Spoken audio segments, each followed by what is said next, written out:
Hi everyone, I think it is fair to say that I got a little bit excited and we have 20 books here to talk about today. So some of these I've bought, some of these I've been sent for review. I'm reading a lot of books at the moment. I'm just gonna split this pile in two because I think it was about to fall down. I'm getting through a lot of books at the moment. I've been reading some really great titles and I think I was in a little bit, as I mentioned before, a little bit of a reading slump, and I feel like I'm coming out of it. In fact, I have another video going up this week about being in a reading slump and how to get out of it. So that is coming next because I think it's the question that I get asked the most on this channel. So some books here are books that I purchased to help me get out of that, and the main one that I purchased I read and absolutely loved, so I'll start with that in a second. Then I have some books here that are my most anticipated releases for the year, some crime, some thrillers, some disability rep, and some that I purchased for Women in Translation Month, and a few things in between all of those different categories. I will list all of the titles in the description box down below if that's helpful. Let us dive in. So firstly, this book came out last week and I decided to purchase it. And this is Underbelly by Whitehouse, and I read it at the weekend and oh my goodness, this book is so brilliant. It is so brilliant, I could not put it down. It's definitely going to be one of my best books of the year. This is about two women called Lo and Dylan, and they have very different lives, but it's about how they happen to meet at the gates of their kids' schools. They both use social media, but very, very differently. It is about female friendship, jealousy, envy, social media, the underbelly of the internet and anonymous forums, and it is so tense. Honestly, if you use social media, which I'm assuming you probably do, even if you don't have accounts yourself, but you must watch it if you're here, if you're watching BookTube. I never know really if YouTube is social media, but I guess it's like an extension of social media, if nothing else. You need to read this book. It will just mess with your head, and I hope that you fall in love with it as much as I did. If you have found yourself in a reading slump, this will 100% get you out of it. Content warning for baby loss. Also, there is an ableist slur, but that is from someone who we are supposed to hate. This book is so good. It's like Motherland meets, I don't know, something just really dark and twisted. Next, I bought this, which I purchased for Women in Translation Month. This is Cursed Bunny by Bora Chung. It's translated from the Korean by Anton Her. And look at this cover, it's absolutely amazing. I love the colours on it, and it has French flaps, it has bright end papers, beautiful.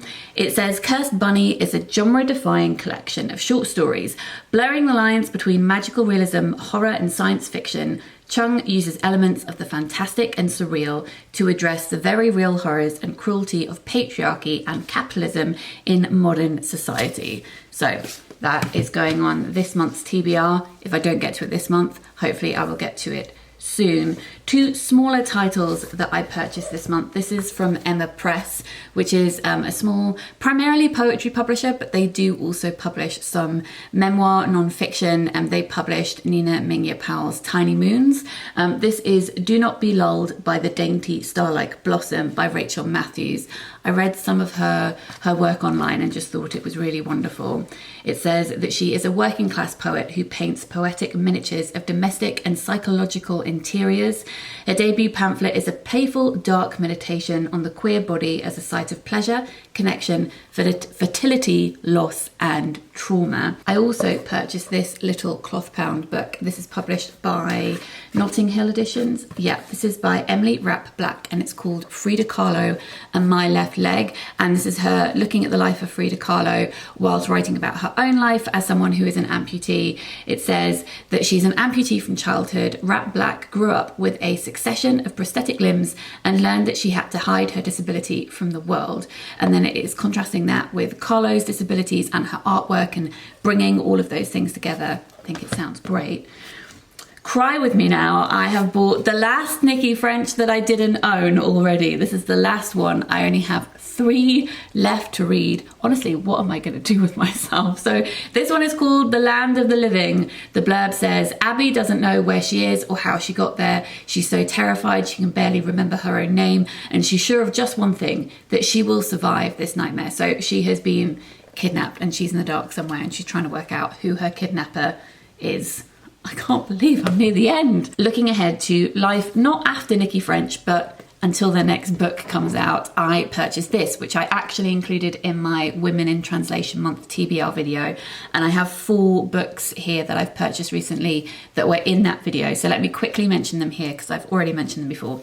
This one is the crime novel. It's a Norwegian novel that's been translated by Tom Geddes. This is by Anne Holt and it's called Blind Goddess. It is the first in a crime series about a female gay detective, which I'm very excited to read. And it's about a young Dutch boy who's murdered and then his lawyer gets murdered, and the case is not as open and shut as they perhaps thought it might be at the very beginning of it.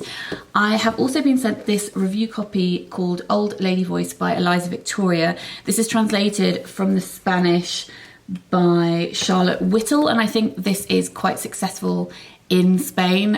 When I put this on Instagram stories when it arrived, I had several messages from Spanish readers saying they were so excited this was being translated into English. It's a coming of age novel about a young girl who I think is quite rough around the edges. I think it says on the back that she swears like a sailor, but she can write like a novelist, and she's trying to find her way in the world. Her mum, I think, is very sick. She's currently living with her grandmother. It sounds great.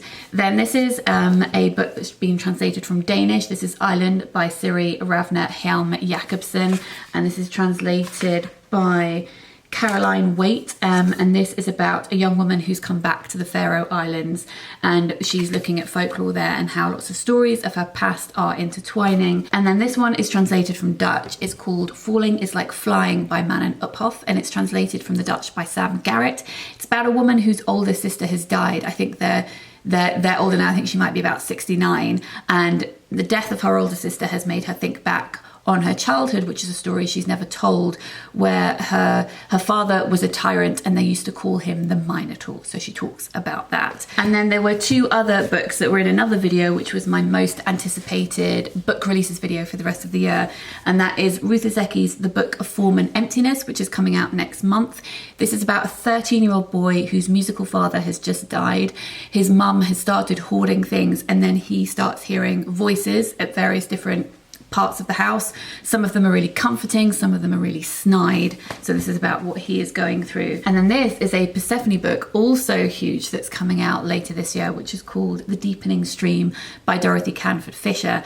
And this is, I think, a highly autobiographical novel. It's about one woman's life from her childhood through to marrying and having kids, also spending the years 1916 to 1919 in France, helping during the First World War, which the author also did herself. So yeah, a whole book looking at one woman's life.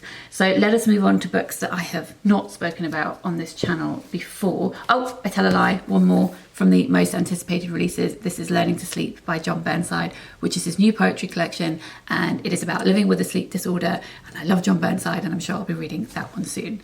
Now we're definitely getting onto books that I have not talked about before. This is a new novel. It is a debut by Canongate. It's called The Coward by Jared McGinnis. And let's just read the blurb together. It says, after a car accident, Jared discovers he'll never walk again. Confined to a giant roller skate, he finds himself with neither money nor job. Worse still, he's forced to live back home with the father he hasn't spoken to in 10 years. Add in a shoplifting habit, an addiction to painkillers, and the fact that total strangers now treat him like he's an idiot, and it's a recipe for self-destruction. How can he stop himself careering out of control? So this is, as I said, a debut novel, and it is written by someone who is a wheelchair user. So I'm always here for the Own Voices stuff. I'm slightly, annoyed by the reviews of this book that are calling it the most inspirational book that you'll read this year. I mean, maybe it is inspiring in other ways, but I kind of hate that word is seemingly automatically applied to disability narratives. So let me dive in and read it, and then we can talk about it. I'm excited about that. Then I purchased Andrew McMillan's 3rd poetry collection. I've read both of his other collections, Physical and Playtime. This is called Pandemonium. And I think this one is different to the other 2 in that it is more about mental health than the physical body. So I'm excited to read that change in his writing. And yeah, it's also about gardening, and I'm really here for linking mental health and discussions of trauma to gardening. I just for some reason love that imagery so much. I could not resist purchasing these. They sound absolutely fascinating, and obviously they are published really beautifully. These are published by Faber, and they're by an author called Amos Totolola, who I have never heard of before. He's a Nigerian author who was born in 1920. So this is The Brave African Huntress. Lots of his work seems to revolve around Nigerian folklore, which excites me a lot. It says, this is the story of Adebisi, a brave African huntress who sets out for the jungle of the Pygmies to rescue her 4 brothers. Along the way, she conquers a giant, serves as a barber to a king, and endures the horrors of the Pygmies' prison. Yet she will not give up. By employing her strength and intelligence, she finds a way to release her brothers and return home to a hero's welcome. Spoiler at the end there, spoiler. And this one is called My Life in the Bush of Ghosts, which is a brilliant title. And again, this cover's amazing. I love the fluorescent yellow skulls on a bright blue background. And the blurb also seems to give away lots, so let's just read the beginning of it. It says that it is his second novel, which was first published in 1954. It tells the tale of a small boy who wanders into the heart of a fantastical forest, the dwelling place of innumerable wild, grotesque and terrifying beings, where he is captured by ghosts, buried alive and wrapped up in spiders' webs. I mean, it just sounds fantastic. Then this is a short story collection that is coming out that I have been sent for review. It is coming out on, when is it coming out? The 11th of November, and it's called Things We Do Not Tell the People We Love by Huma Qureshi. A daughter asks her mother to shut up, only to shut her up for good. An exhausted wife walks away from the husband who doesn't understand her. On holiday, lovers no longer understand each other away from home. The underlying themes of loneliness, secrets, family and displacement, and also the desire to belong to someone, to some place, a yearning for love, intertwine in these stories. So that sounds great. And then this book sounds amazing. Also published by Faber. And so is the next one, actually. A bit of a Faber love fest going on here. This one is a reissued modern classic. I think it was first published in 1982. And it's called Mrs. Caliban. This is about a woman who is very unhappy. Her son has recently died. She's also just suffered a miscarriage. She and her husband are deeply unhappy, but they are too unhappy to divorce, which I think is a really fascinating statement. She lives in the Caribbean, and then on the radio one day she hears that this sea monster has come out of the sea, and she thinks, oh, that's interesting, and then he arrives in her kitchen and she falls in love with him. Was that a twist that we didn't really see coming? I just think that that sounds so brilliant. So this I'm very excited about, was kindly sent for review. As I said, another book that is published by Faber, this one I purchased myself. It is Akwaeke Emeze's memoir, which has been highly anticipated.